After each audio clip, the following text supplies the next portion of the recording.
This is, of course, the Trooper Talk's takeover of Morning Blend. This man is Neil Sackmary. And Neil, being a sensible driver and a safe driver is something we all take for granted, but these two gentlemen can attest to the fact that there is more to it. They can.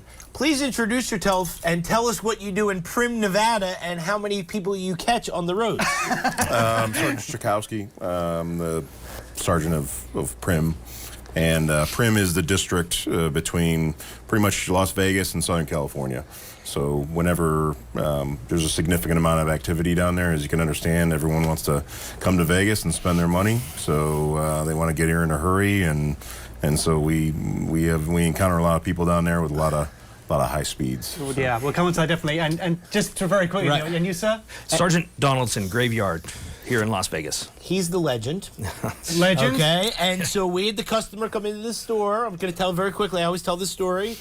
She came in and she said that her daughter is the assistant chief where he used to be in Washington, and he is an absolute legend in Washington and used to get more people off the road than anybody. And here he started out as Trooper Donaldson, now he's Sergeant.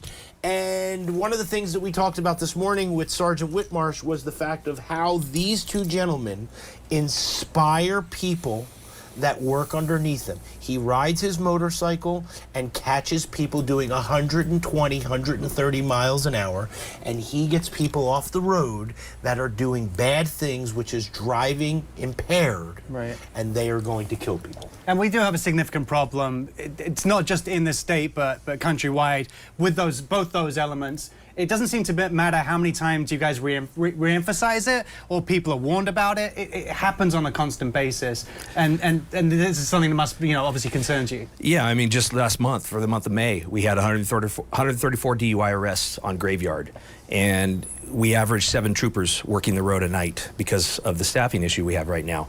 So if you do the math, 4 of my troopers are in jail, and that leaves 3 to patrol the roads, and that's a problem. With the impaired drivers out there, we want people to stay home, get a ride share, get a taxi, don't drive impaired. And it's so easy these days. It's literally the end of your hand. You can just hit that button and you know when you've had 1 drink or 2 drinks that you shouldn't be doing it, but people still do. Yeah, I had a lady the other night, she fell asleep at the wheel at the intersection right there in front of Allegiant Stadium.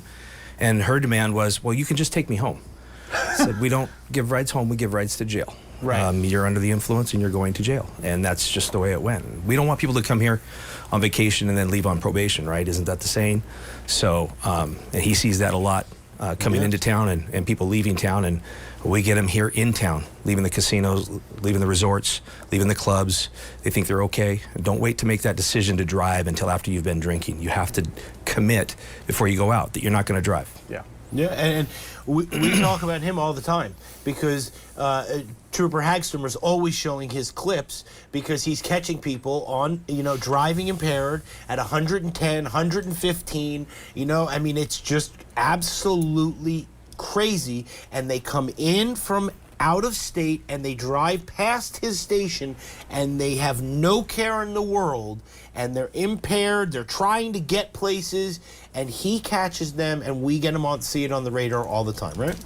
Yeah, like the just a few weeks ago we had one at 109 persons impaired coming into town. So the scary part is the fact that they've been driving for at least a few hours on the highway coming northbound on the 15, and they're impaired probably the whole time, or I don't know if they're doing some sort of drinking while they're driving or whatever the case may be. But and impairment's a real issue, and speed and impairment contribute to most of the fatalities that we encounter anyway. Yeah, and there's some obvious things that come with that speed, let alone the impairment, driving at certain velocity, especially when we're talking about these high speeds, just braking distance and other things like a child could come out across the road. I mean, just sensible things that people don't think about. Yeah, Prim's just one big straight road, the 15, coming north,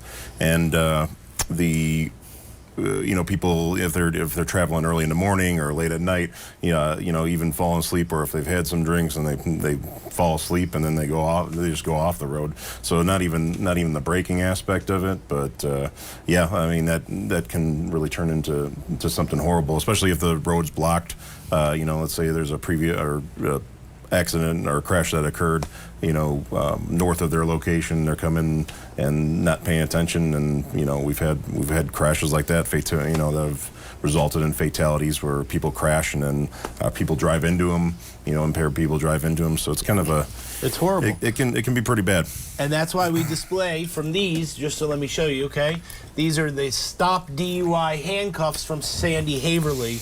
And so anything that we can do to support them and support these troopers is really what we need to do, Elliott. Well, guys, thanks so much for chatting with us this morning, and hopefully we made an impact with the viewers on Morning Blend. Thank you. Thanks, guys. All right, now we'll wave this way.